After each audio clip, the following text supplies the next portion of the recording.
Ako si nainiran sa panggulang bilang ay taintim na nanunumpa. Natuto pa rin kong husay at katapatan sa abot ng aking kakayahan. Ang mga tungkulin ng aking kasalukuyang katungkulan sa aking tataguyod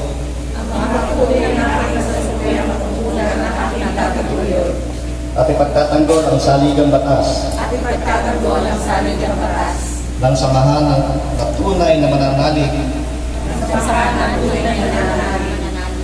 at tatalima ako rito.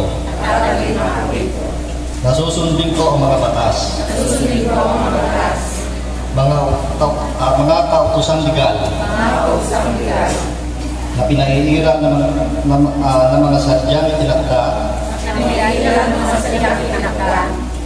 may kapangyarihan at kusa akong babalikatin ang pananagutan ito nang walang anumang pasukali o hangaring umiwas. Kasahihan nawa ako ng Diyos.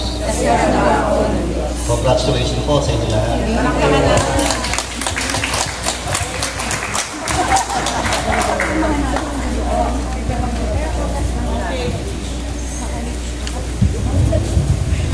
Okay, congratulations sa ating elected officers at board of directors.